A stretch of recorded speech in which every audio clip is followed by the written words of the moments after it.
History remembers the Ottoman Empire for its battles, for its sultans, for its armies that shook Europe.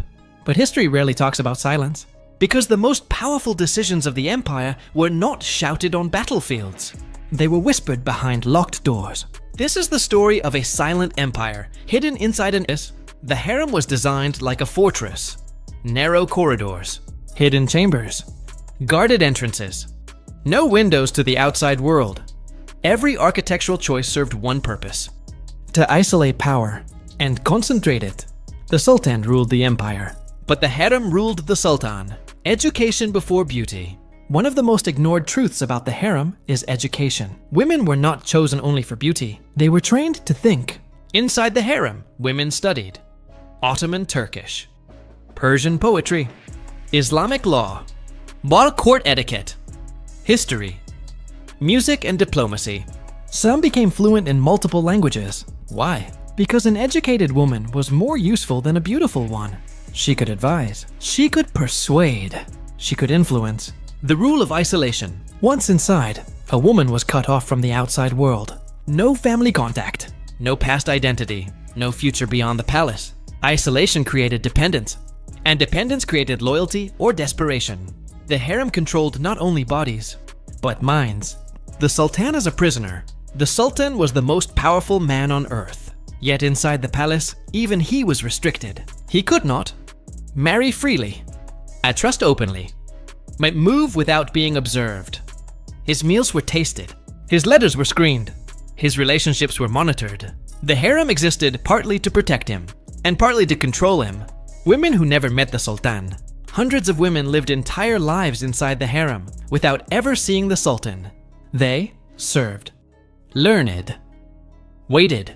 Many grew old in silence. This was the unspoken tragedy of the harem. Hope without certainty. The politics of favor. Favor was everything. A single visit from the Sultan could change a woman's fate forever. With favor came wealth, vulnerability.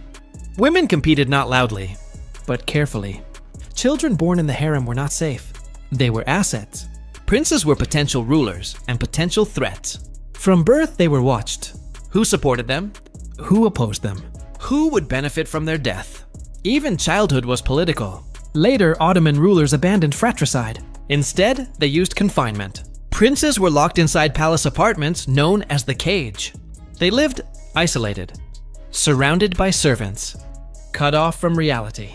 Some emerged broken, some emerged paranoid. This system created weak rulers and strong palace politics. When unstable princes became sultans, women stepped in. Mothers, sisters, consorts. They go issued orders, approved documents, met officials, without titles, without visibility.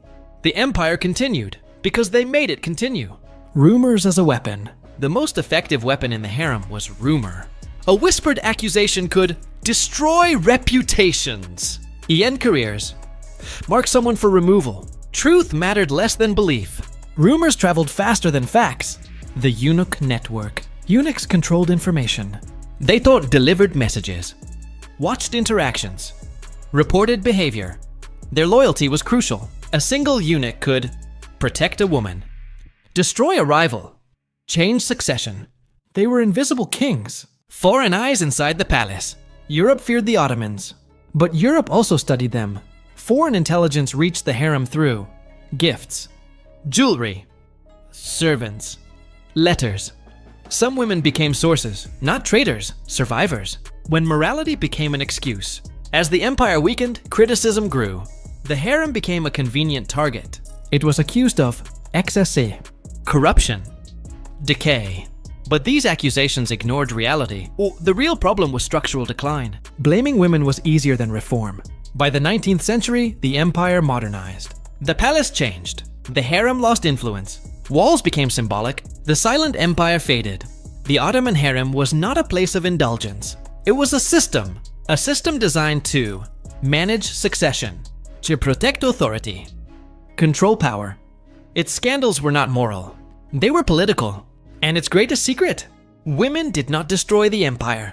They held it together longer than anyone remembers. Empires fall loudly, but power often survives in silence, behind locked doors, behind guarded halls, behind forgotten